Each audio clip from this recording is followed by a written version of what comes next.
지수는 상승폭을 조금씩 더 올리고 있어서 강세가 5천까지 더 갈 수 있을까 보여지는데 요즘 뭐 넘어섰다고 주춤거리는 게 아니라 도리어 더 강하게 가는 장세이기도 합니다. 오늘은 쿼터백 자산운용의 심연수 CIO와 함께 시장 얘기를 좀 더 깊이 있게 나눠볼 텐데요. 방금 전에 얘기한 게 5천 넘은 날 지난달에 나오셨다고 말씀하셨어요. 어서 오십시오. 네, 안녕하십니까. 좀 자주 나오셔야 지수가 팍팍 오르겠습니다. 지난번에 5천 넘을 때 나오시고 딱 한 달 만에 나오셨는데 6천 넘는 날 나오셨습니다. 네. 시장 상황을 좀 봐볼까요? 네. 지난달에 나오셨을 때 좀 재밌는 이슈 말씀하셨잖아요. 프랑스의 소시에테 제네럴이라는 회사가 한국 시장에 대한 보고서를 냈는데 제목 자체가 한국 주식을 살 주체가 부족하다 이렇게 냈다는 걸 이제 적극적으로 반박해 주셨고 사실상 지수가 오늘 6천을 넘은 걸 보면 그때 그 분석이 잘못됐다라는 게 눈에 보이긴 하는데 시장은 이제 너무 빠르다. 이제 이 정도면 다 오른 거 아니야라는 생각. 반대로 여기서 더 갈 수도 있어라는 생각이 이제 충돌하고 있습니다. 견해를 좀 말씀해 주십시오. 결론부터 말씀드리면 지금 국내 증시를 6,000포인트, 코스피를 6,000까지 밀어올린 가장 큰 동력은 어떤 사실 말이나 정책이 아닌 숫자였다라는 거를 투자자 여러분들이 잘 확인하고 지금 계실 거라고 생각을 합니다. 이 기업들의 실제 이익 전망치에 대한 내용을 오늘 또 좀 자료를 제가 좀 준비를 해봤는데 결국 이 코스피의 순이익 전망치 변화 자체가 이 지수를 끌어올린 가장 큰 동력이었다라고 볼 수 있습니다. 지금 화면에서 보시는 연한 하늘색 선은 2025년의 코스피 이익 성장률 전망, 그리고 진한 남색 선이 올해 26년의 성장률 전망 변경 추이입니다. 그런데 직관적으로 보셔도 아시겠지만 작년 4월만 해도 2026년의 성장률 전망이 16% 수준에 부족했습니다. 불과했습니다. 그런데 지금은 100%, 그러니까 2025년 대비 2026년에 이 순이익이 2배가 된다라는 전망치로 바뀌었다라는 겁니다. 그렇기 때문에 이렇게 지수가 큰 폭의 상승을 이루고 기록을 하고 있는 것 자체가 결국은 실적 장세다. 이게 다른 뭐 어떤 스페큘레이션이나 뭐 지나치게 뭐 그 어떤 정책 이슈라기보다는 정말 펀더멘탈에 따라서 지금 시장은 올라가고 있다라고 단순하게 보셔도 무방할 것 같습니다. 방금 전에 그래프가 재밌네요. 이익 성장률 전망치의 그래프하고 코스피의 상승세하고 거의 기울기가 비슷하니까 저희가 이제 주식시장을 이익이 변수다라고 얘기를 하는데 그게 진짜로 지수하고 맞아떨어진다라는 느낌도 드는데 또 아까 앞서 잠깐 말씀드렸습니다만 시장에선 그래도 여전히 속도가 너무 빨라. 그다음에 다른 기타 국가들에 비해서 아무리 우리가 이익 성장이 는다고 하더라도 이렇게까지 오를 일이야 너무 가파른 거 아니야라는 주장도 있거든요. 맞습니다. 그래서 이거를 조금 저희도 입체적으로 볼 필요가 당연히 있습니다. 직전 차트에서는 코스피의 시계열을 제가 보여드렸다면 이번에는 또 이제 다른 나라들과의 비교 자료를 좀 준비를 해봤습니다. 결국은 2개월 전이죠. 작년 크리스마스 직전 기준으로 봤을 때 우리 2026년 코스피 순이익 전망, 성장 전망이 46.8%였습니다. 그런데 이게 지금 딱 2달 만에 100%로 바뀌었다라고 직전에 제가 말씀을 드렸는데요. 그러니까 작년 대비 기업이익이 2배 가까이 된다는 이런 전망이 이제 뭐 삼성전자나 SK 하이닉스가 핵심 원인일 텐데 이 같은 기간, 결국 이제 2달 동안에 주요국 증시의 올해 이익 성장률 전망은 어떻게 변했는가? 이렇게 살펴보시게 되면 일단은 성장률 전망 자체도 현저히 낮고 막 20% 수준이니까요. 낮고 또한 최근 2개월간의 전망치 수정폭도 한국만큼 두드러지는 곳은 그나마 대만밖에 없습니다. 결국은 이것이 주요국 증시와 비교를 했을 때도 지금 코스피만 폭발적인 랠리를 보여주고 있는 이유다라고 보셔도 될 것 같습니다. 지난해 순이익 전망치가 46.8%, 올해가 지금 100%니까 지난해 46.8% 가지고 시장이 75% 올랐지 않습니까? 조금 더 정확하게 다시 짚어드리면 이 47%라는 것은 작년 연말까지만 해도 26년에 코스피 순이익이 46% 증가할 거다라는 거였습니다. 근데 이게 딱 2달 지나니까 아유 우리가 잘못 봤네. 47이 아니고 100입니다로 바뀌어버린 겁니다. 2달 만에? 딱 2달 만에. 그러니까 연초 이후에 이런 강한 랠리가 굉장히 펀더멘탈에 기반한 것이었다라고 보셔도 됩니다. 결국에는 반도체지 않습니까? 반도체가 이익이 지금 이만큼 폭증하고 있다라는 얘기니까. 네네. 그래서 가끔 언론에 보면 시장에서 삼성전자하고 SK 하이닉스 빼면 사실 옳은 것도 아니다. 네네. 이익도 얘네들한테 너무 쏠린다. 네. 이거 위험하다. 뭐 이런 얘기가 등장을 하거든요. 네네. 어떻게 보세요? 맞습니다. 일단 최근 2월 첫 20일 수출 데이터를 한번 살펴보면 이제 전년 대비 성장률이 한 43% 정도가 나왔는데 네. 반도체 수출이 한 130% 증가를 했으니까 분명히 현재 경기는 이 반도체가 가장 이 강한 힘을 가지고 끌고 있다라고 보는 것은 맞습니다. 그런데 지난 월요일에 우리 그 이창용 한국은행 총재가 그런 얘기를 하셨는데 올해 성장률이 기존 전망치보다 상당히 상향 조정될 수 있다 이런 얘기를 했는데 분명히 이 반도체 경기가 경제를 끌어올리는 것은 맞습니다. 그런데 우리가 쉽게 간과하기 하는 포인트가 우리 이 GDP 구성에서 네. 국내 총생산에서 사실 소비가 차지하는 비중이 50%입니다. 그러니까 순수출이나 투자 같은 항목들보다 소비가 차지하는 비중이 굉장히 높습니다.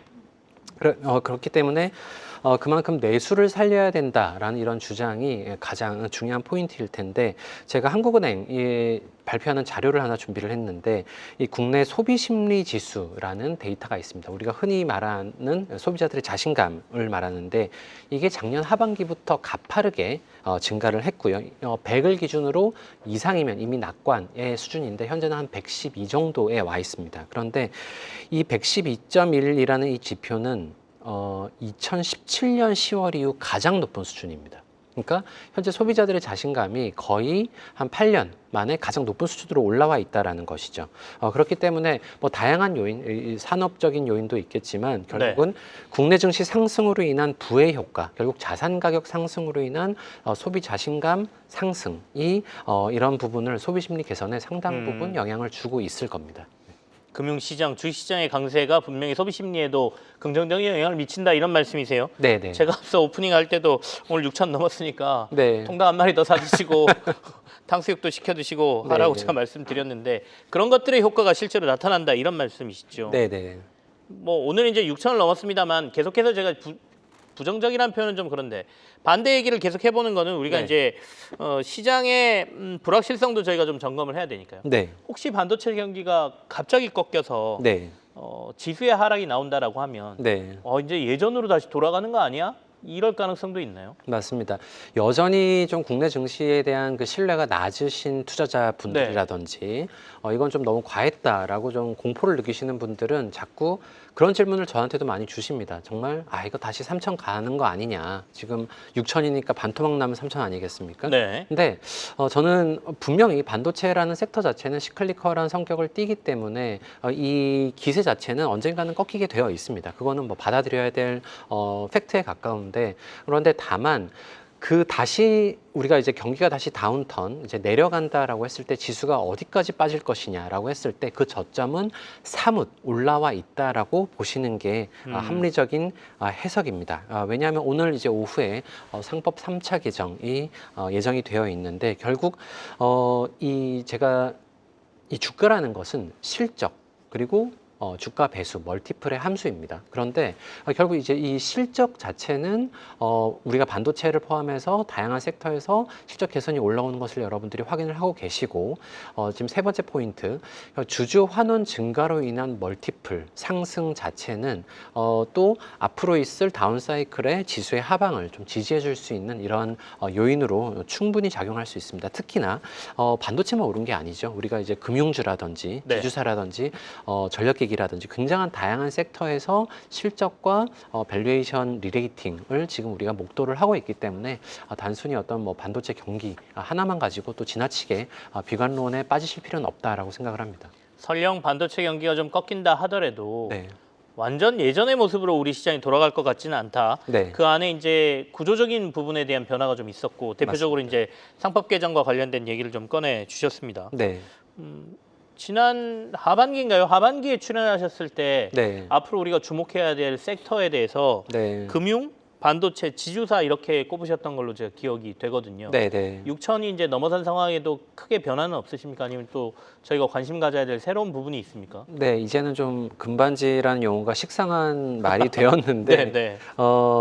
분명히 지금까지 이런 섹터들이 핵심 그 상승 동력으로 작용을 했던 것으로 저도 잘 보고 있습니다. 그런데 여전히 이 AI 투자 사이클에서 특히 반도체 같은 섹터는 가장 중요한 섹터로 당분간 남아있을 가능성이 크지 않을까라고 좀 보이고, 네. 또 하나 조금 숨은 옥석 찾기를 아마 좀 원하고 계시는 분들이 많이 계실 텐데, 저는 이렇게 좀 생각을 합니다. 이제 지금 우리가 AI 이 테마라는 거대한 이 주제에서 뭐 반도체나 전력, 뭐 이런 다양한 뭐 원자력 이런 그 섹터들이 있는데, 여기에서 조금 더 시선을 분산을 시키실 부분이 결국은 이 오늘 있을 상법 3차 개정 때문에 여전히 PBR이 0.23배에 불과한 이 가치주에 대한 관심, 그리고 재평가 가능성은 굉장히 높을 가능성이 있습니다. 그렇기 때문에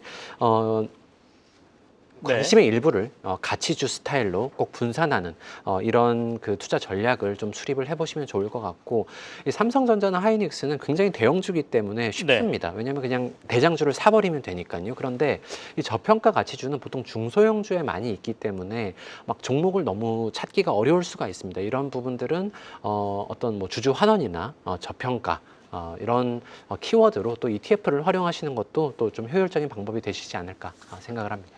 요즘 ETF 많이 찾으시니까요. 말씀하신 것처럼 이제 주주 환원, 네. 가치주로 이렇게 만들어져 있는 ETF를 찾는 것도 하나의 방법일 것 같다. 그러니까 PBR 기준으로 한 배 미만에 가 있는, 그렇다고 그래서 뭐 실적 안 좋고 이런 데 찾으시면 안 되고, 네. 실적도 좋고 회사 괜찮은데 전혀 주가가 안 오르고 있는 이런 데 찾아보는 것도 하나의 방법일 거다. 지금 3법 개정안 때문에 자사주 소각 이슈도 좀 있지 않습니까?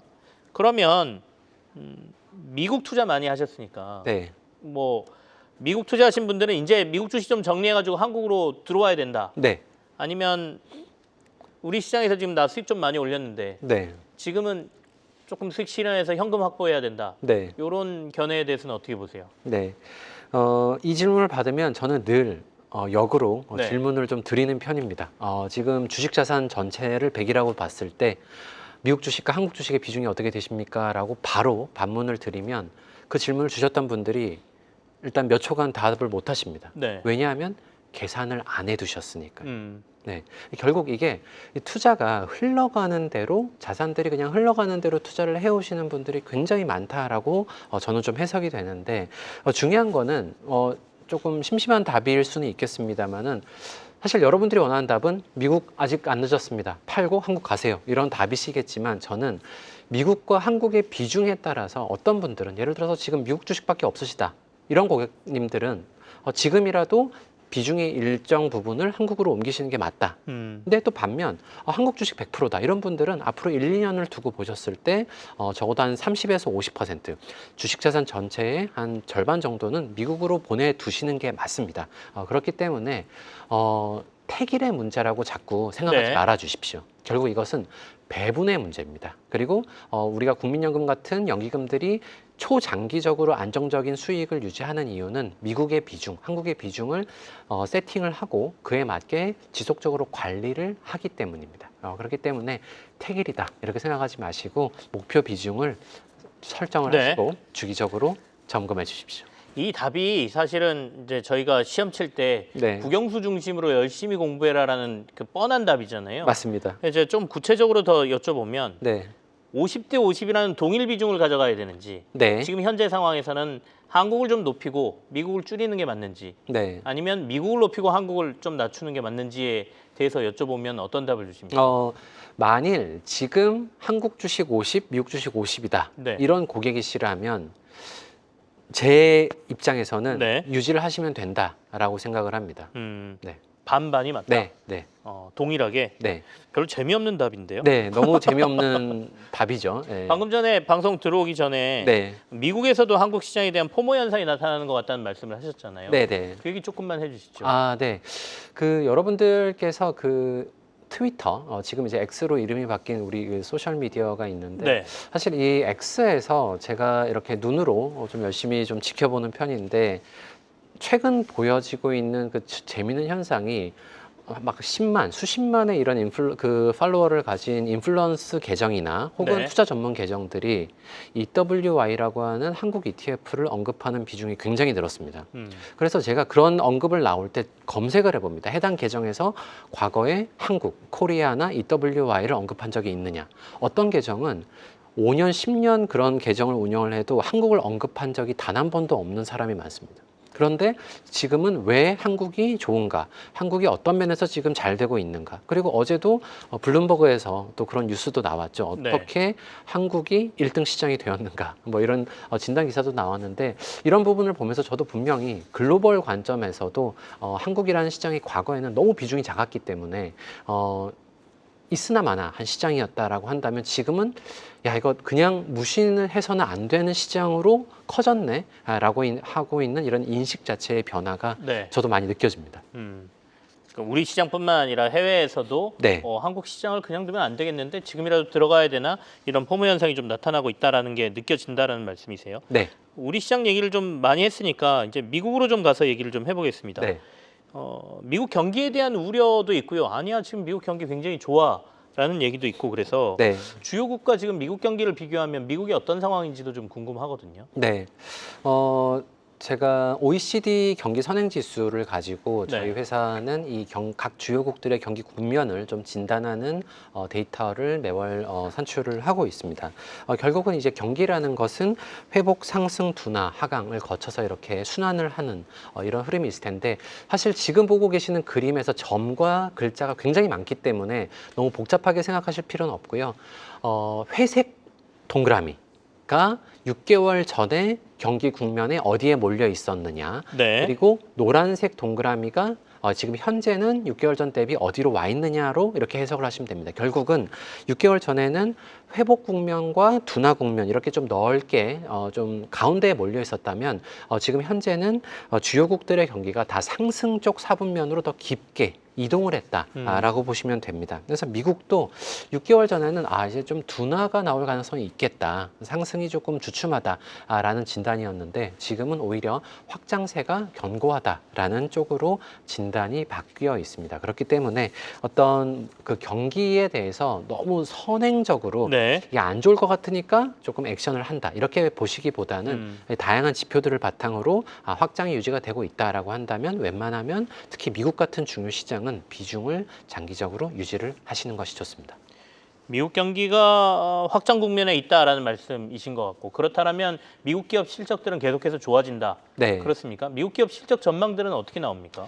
네, 사실 최근 2, 3주 미국 증시에서 가장 중요했던 키워드는 이 소프트웨어 기업들이 다 실패할 수 있다. 네. 얘기가 나왔죠. 종말을 네. 할 수 있다라는 이 주제가 가장 큰 어떤 그 키워드였습니다. 그런데 이제 일단 시장 전체를 한번 좀 살펴보게 되면 결국 제가 여러분들께 강조드리고 싶은 부분들은 이익 전망치가 올라가고 있느냐 떨어지고 있느냐가 제일 중요합니다. 네. 그런데 미국 같은 경우는 최근 지금 지난 6월 말부터 숫자들을 제가 좀 보여드리고 있는데 왼쪽의 그룹이 25년 그리고 중간이 26년 그리고 맨 오른쪽이 27년에 대한 순이익 네. 전망치 숫자들을 제가 좀 찍어드린 건데 결국은 이 숫자들을 살펴보시게 되면 작년 6월, 9월, 12월 그리고 지금 2월까지 전망치가 계속해서 올라가고 있습니다. 분기별로 그러니까 전망치를 이렇게 본 거네요, 그죠?